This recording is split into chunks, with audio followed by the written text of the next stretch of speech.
आगे अब खान सर क्या करेंगे? इस नोटिस का जवाब देंगे और एक बीपीएससी को भी नोटिस भेजेंगे कि आपने पूरे विद्यार्थियों को 5 लाख स्टूडेंट को मेंटल ट्रोमा में रखें।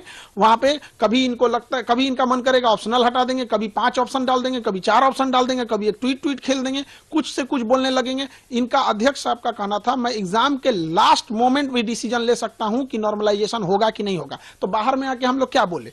हम शिक्षकों को इन्होंने ये समझाने की नहीं कोशिश की थी, बल्कि ये थोपने की कोशिश की थी कि हम नॉर्मलाइजेशन करने जा रहे हैं, आप बच्चों को समझाइए। तो हम क्यों इनके डिसीजन को भागी बनेंगे? हमने इनसे यही कहा था कि आप बच्चों से बात करके बैठ लीजिए। तो इन्होंने कहा कि ठीक है, आप बच्चों को समझा दीजिए कि 15 नवंबर को हम एक बच्चों की मीटिंग बुलाएंगे। हम लोग की तो वैल्यू हम लोग तो बोल दिए कि आयोग बोले हैं कि 15 नवंबर को मीटिंग बुलाएंगे। क्या इससे आयोग की मंशा पर उसकी छवि धूमिल नहीं होती है? तो ये सब चीजों में आयोग को सोचना चाहिए।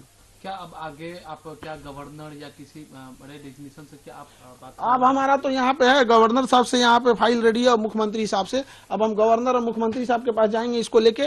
और हाईकोर्ट में हम बहुत पहले जा चुके हैं, हाईकोर्ट में पिटीशन लगा दिए थे हम 16 दिसंबर को ही। अब इत्तेफाक से क्या कहिएगा, उस समय छुट्टी हो गया था, तो ये 16 दिसंबर 2024 को परीक्षा के 3 दिन बाद ही हमने मतलब बिना किसी को बताए हमने लगा दिया वहां पर। लेकिन ये कहिए कि बच्चों की या किसके कहिए कि हाईकोर्ट छुट्टी पे चली गई।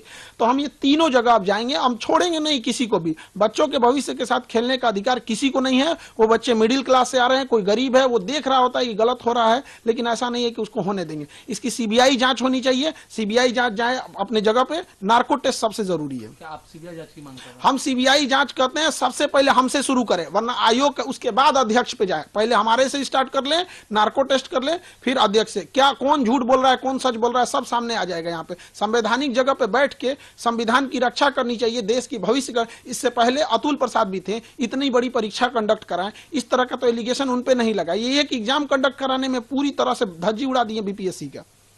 क्या अब आगे, क्योंकि ये भी कहा जा रहा है क्योंकि छात्र जो लोग धरने स्थल पर बैठे थे, अभी कहें कि बिहार का धरने देने का जगह धरना स्थल है, तो धरना स्थल से कहीं गांधी मैन कुछ नेता लेकर आरोप ये लगा कि छात्र को है वो कमजोर करने की कोशिश की। इस आंदोलन को कुछ शिक्षक लोगों ने किया, कुछ नेता लोगों ने किया, आरोप तो ये भी लगे। देखिए, आरोप जो लगाया जा रहा है, बच्चों की समस्या समझिए। एक बच्चे के साथ अन्याय हुआ है, उसका पटना में कोई नहीं है, तो कोई भी उसके ऊपर हाथ सलाह देता है तो उसको लगता है कि मेरा अपना है। ये कुछ शिक्षक जैसे कोई बीपीएससी नहीं पढ़ाते हैं, तो वो भी वहां अगर हैं तो बच्चों को लगता है ना कि भाई मेरा मोरल सपोर्ट मिल रहा है, वो उसे भगाएगा तो नहीं। अगर कोई राजनेता आ रहा है तो उसे वो भगाएगा तो नहीं। और ये राजनीतिकरण क्यों हुआ है? माननीय मुख्यमंत्री इसमें हस्तक्षेप नहीं किए। यदि वो 2 दिन 4 दिन के अंदर, 1 हफ्ते के अंदर हस्तक्षेप कर लेते तो किसी को राजनीतिकरण नहीं होने देता। हमें या किसी विद्यार्थी को ये अधिकार थोड़ी है कि उनके धरना स्थल पे कोई अगर राजनेता आता है तो उसे वो भगा देंगे यहाँ पर।